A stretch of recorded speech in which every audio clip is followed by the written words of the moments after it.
भाई पीएसएल के अंदर मजा नहीं आ रहा, अब आ गया मजा। मोहम्मद आमिर और फहीम अशरफ आमने सामने हो गए। लोग कहते हैं कि पाकिस्तान सुपर लीग एक फीकी लीग है, लेकिन अब लोग कह रहे हैं कि पाकिस्तान सुपर लीग के अंदर मजा आ गया, क्योंकि मोहम्मद आमिर और फहीम अशरफ की एक बड़ी लड़ाई हो गई।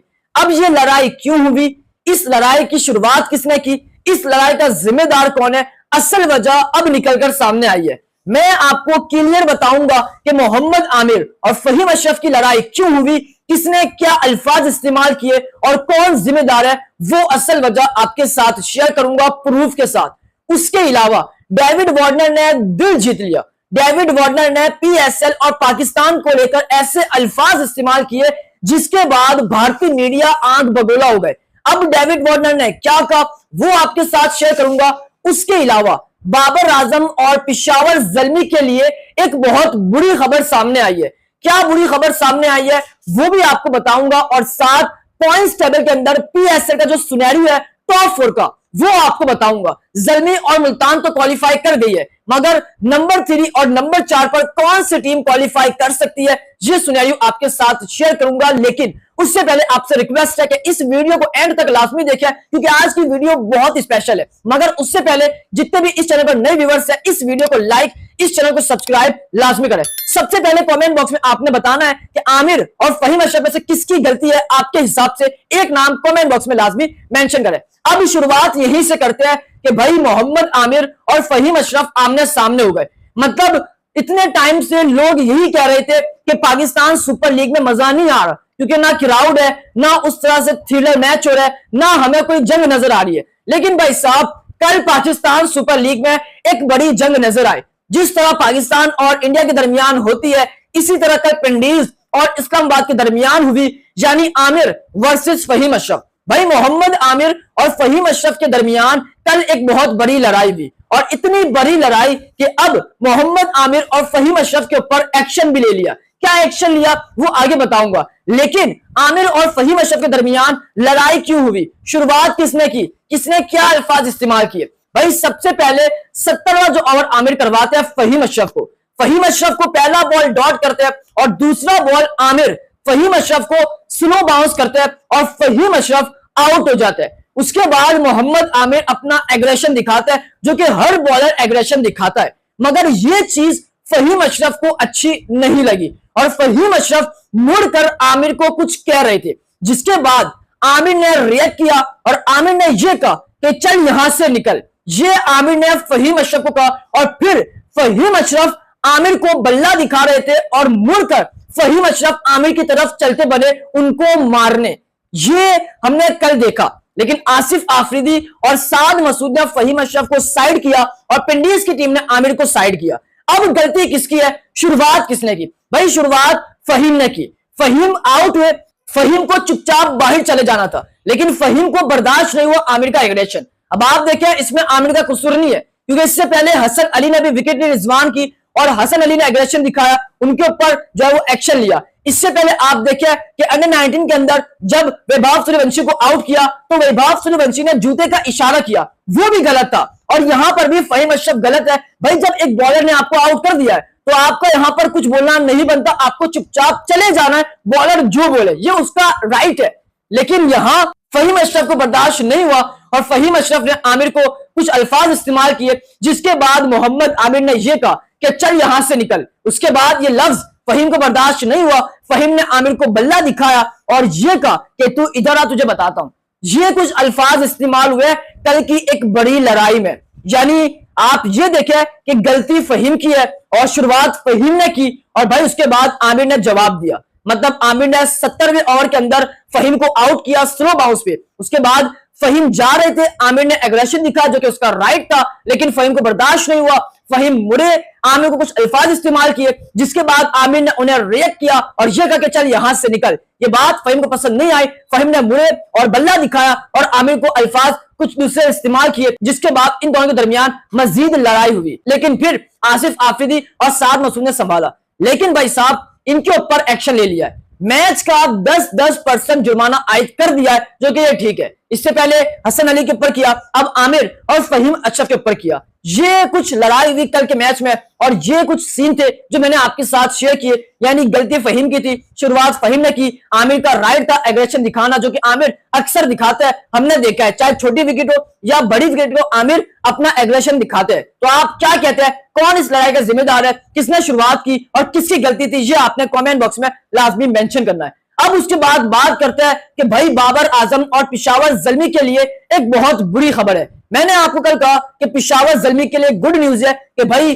जो पेशावर ज़ल्मी प्ले ऑफ के मैचेस खेलेगी उसमें पेशावर ज़ल्मी का मेन बॉलर नहीद राना कमबैक कर रहा है, ज्वाइन कर रहा है ज़ल्मी को प्ले ऑफ के मैचेस में। मगर आज एक नई खबर आती है और वो खबर बुरी खबर में तब्दील होती है। हाँ जी, यानी जो नहीद राना है वो अब PSL के अंदर पेशावर ज़ल्मी को ज्वाइन नहीं करेंगे।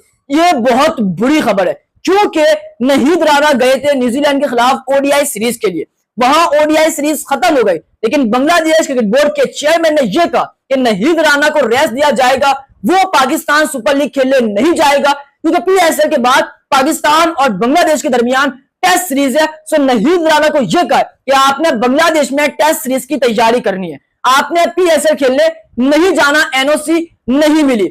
ये बहुत बुरी खबर है ज़ल्मी फैंस के लिए और स्पेशली बाबर आजम के लिए, क्योंकि बाबर आजम शानदार कप्तानी कर रहे हैं, उनकी टीम जीत रही है, मगर बड़े मैचेस में बड़े बॉलर का होना लाजमी था, बट नहीद राना अब नहीं है। तो ये ज़ल्मी और बाबर के लिए बहुत बुरी खबर है। अब उसके बाद बात करते हैं डेविड वार्नर की। भाई डेविड वार्नर ने कमाल कर दिया, मतलब डेविड वार्नर ने दिल जीत लिया। कल कराची लाहौर का मैच होता है और कराची मैच जीत जाता है और जो पाकिस्तान के number 1 bowler, premium fast bowler, उनकी खूब धुलाई करते हैं खुशदिल शाह। ऐसी धुलाई कि वो जिंदगी में कभी नहीं भूलेंगे। मतलब अपने आप को बड़े बॉलर मानते हैं और भाई आप 36 बॉल के अंदर 72 रन डिफेंड नहीं कर सकते तो आपको शर्म खाकर डूब जाना चाहिए। ये कल खुशदिल शाह ने शाहीन और हारिस का हाल किया है। लेकिन डेविड वार्नर ने क्या कहा वो आपको बताता हूं। भाई डेविड वार्नर जब कराची किंग जीतती है तो उसके बाद डेविड वार्नर आते हैं मैच पोस्ट इंटरव्यू के अंदर और वो ये कहते हैं, यानी ऑस्ट्रेलिया के ओपनर कराची किंग के कप्तान डेविड वार्नर ने सबके दिल जीत लिए। मैच के बाद डेविड वार्नर का कहना था कि मैंने दुनिया भर में क्रिकेट खेली है, लेकिन जो मजा मुझे इस PSL में आ रहा है वो कहीं पर भी नहीं आता। यहां पर मैच के बाद जो दोस्ताना माहौल होता है उसको बयान नहीं कर सकता। आज हम मैच जीत गए, खुशदिल शाह को मैं पूरा क्रेडिट देता हूं। जिस तरह क्लीन पावर हिटिंग की उससे बहुत खुशी हुई। एक मौके पर मुझे लगा कि हम मैच हारने वाले हैं, लेकिन खुशदिल शाह मुझे कह रहा था कि भाई मैं शाहीन के ओवर को चार्ज करने की कोशिश करूंगा और फिर उसमें कामयाब हो गया। मुझे मालूम है पाकिस्तान के लोग बाहर से आने वाले मेहमानों को दिल में जगह देते हैं, PSL से कभी भी रिश्ता नहीं तोड़ूंगा, ये डेविड वार्नर कहते हैं। यानी डेविड वार्नर का यह कहना है कि भाई पाकिस्तान सुपर लीग के अंदर जिस तरह के मैचेस होते हैं, जिस तरह का माहौल है, इस तरह का माहौल, इस तरह के मैचेस मैंने आज तक कहीं पर नहीं देखे। मैं पाकिस्तान सुपर लीग से जुड़ा हूं और यह रिश्ता मैं नहीं तोड़ूंगा, ये डेविड वार्नर कहते हैं। डेविड वार्नर ने खुशदिल शाह को क्रेडिट दिया मैच जीतने का और इस बयान से जो भारतीय मीडिया है वो भी आग बगोला हो गए। मतलब डेविड वार्नर सिंपल ये कहते हैं कि पाकिस्तान सुपर लीग ना सिर्फ एक बड़ी लीग है बल्कि ऐसी लीग है जो मेहमान होते हैं उनको दिल में जगह देते हैं, और वाकई पाकिस्तान ऐसा ही है। ये हमने डेविड वार्नर से नहीं कई गैर मुल्की खिलाड़ियों से सुना है। तो ये डेविड वार्नर का जो बयान था और इस बयान से भारतीय मीडिया आग बगोला हो गए। मतलब डेविड वार्नर ने ना इंडिया की तारीफ की ना IPL की, सिर्फ डेविड वार्नर ने पाकिस्तान और PSL की और पाकिस्तान के लोगों की तारीफ की, जिसको सुनकर भारतीय मीडिया हैरान रह गया, पागल हो गया, आंख बगोला हो गया। आप डेविड वार्नर को लेकर क्या कहते हैं कमेंट बॉक्स में एक जुमला लाजमी मेंशन करें।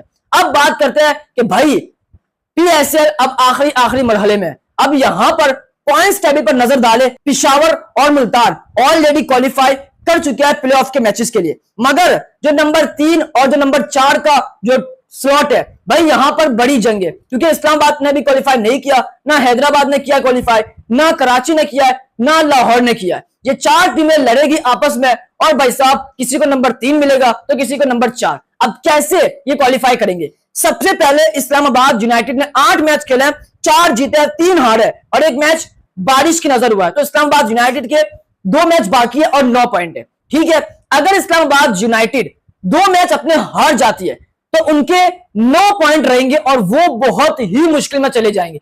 लेकिन अगर इस्लामाबाद यूनाइटेड एक मैच जीत जाती है तो उनका प्लेऑफ के अंदर जाना बहुत आसान हो जाएगा। मतलब सीन ये है कि इस्लामाबाद को एक मैच जीतना लाजमी है अगर क्वालिफाई करना है प्लेऑफ के लिए।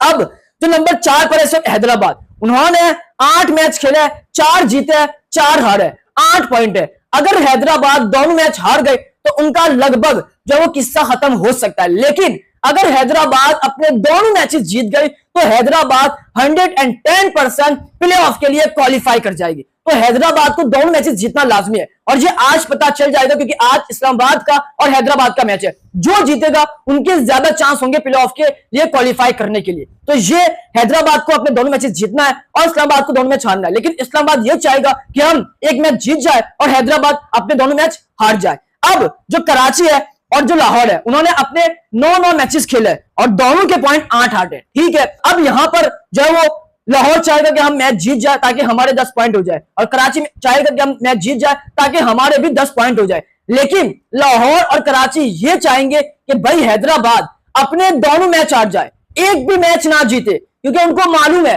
कि इस्लामाबाद को सिर्फ एक जीत चाहिए क्योंकि उनके 9 पॉइंट है। तो हैदराबाद अपने दोनों मैचेस हारता है तो लाहौर और कराची की जो रेस है वो भाई आगे चली जाएगी। फिर कराची और लाहौर दोनों आपस में चाहेंगे कि कराची हार जाए, लाहौर हार जाए। मतलब सीन ये है कि भाई नंबर 3 और नंबर 4 की एक बड़ी जंग है। इस्लामाबाद अगर एक मैच जीत जाता है तो वो क्वालिफाई करने में आगे चला जाएगा और हैदराबाद दोनों मैच जीत जाता है तो वो 100% क्वालिफाई कर जाएगा। लेकिन अगर हैदराबाद दोनों मैच हारता है तो भाई लाहौर और कराची के लिए रास्ते खुल सकते हैं। तो ये बहुत इंटरेस्टिंग है। आपको क्या लगता है कौन क्वालिफाई करेगा? आपने बताना है कमेंट बॉक्स में। उम्मीद करता हूं कि आपको मेरा आज का व्लॉग काफी पसंद आया होगा।